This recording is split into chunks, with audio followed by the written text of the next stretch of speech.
Salam sigap dan shalom. Renungan kita pada hari ini, Sabtu 17 Desember 2022, berjudul Kita Menantikan Langit yang Baru dan Bumi yang Baru. Ayat intinya terdapat di dalam 2 Petrus 3 ayat 13. Tetapi sesuai dengan janjinya, kita menantikan langit yang baru dan bumi yang baru, di mana terdapat kebenaran.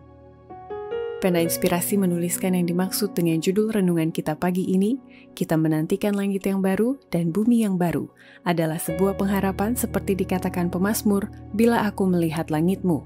Dan makanya mulai kini, kita harus senantiasa datang menghampiri tahta kasih karunia Allah dan mengalami kasih-Nya yang tiada bandingnya itu adalah sebagai berikut.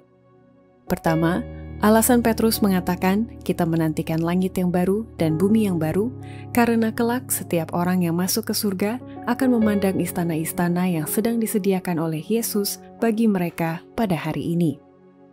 Surga tidak lagi tampak kepada mereka sebagai suatu ruang yang tidak pasti dan tak terpahami, penuh dengan roh-roh yang tidak nyata. Sekarang mereka memandangnya sebagai rumah mereka di masa depan, di mana istana-istana sedang disediakan bagi mereka oleh penebus mereka yang kekasih. Kedua, alasan Petrus mengatakan kita menantikan langit yang baru dan bumi yang baru karena janji Yesus itu nyata dan pasti bahwa Dia memang pergi untuk menyediakan tempat kediaman bagi orang-orang percaya di rumah Bapa sejak kenaikannya ke surga 2000 tahun silam. Rasa takut untuk menjadikan warisan yang akan datang itu tampak terlalu bersifat kebendaan, telah menuntun banyak orang untuk mengartikan secara rohani akan kebenaran-kebenaran yang membawa kita untuk memandangnya sebagai rumah kita. Kristus meyakinkan murid-muridnya bahwa Ia pergi untuk menyediakan tempat kediaman bagi mereka di rumah Bapa. Ketiga, alasan Petrus mengatakan kita menantikan langit yang baru dan bumi yang baru, karena kelak bumi yang dibaharui adalah Taman Firdaus di mana Adam dan Hawa pernah tinggal pada mulanya. Di bumi yang dibarui, umat tebusan akan ikut dalam pekerjaan dan kesenangan yang pernah memberikan kebahagiaan kepada Adam dan Hawa pada mula pertama. Suasana Firdaus akan dihidupkan, yaitu kehidupan di taman dan ladang.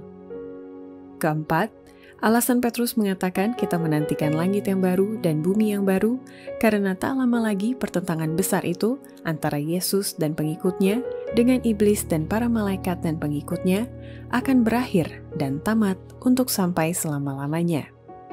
Dan aku mendengar semua makhluk yang di sorga dan yang di bumi dan yang di bawah bumi dan yang di laut dan semua yang ada di dalamnya berkata, bagi Dia yang duduk di atas tahta dan bagi Anak Domba adalah puji-pujian dan hormat dan kemuliaan dan kuasa sampai selama-lamanya.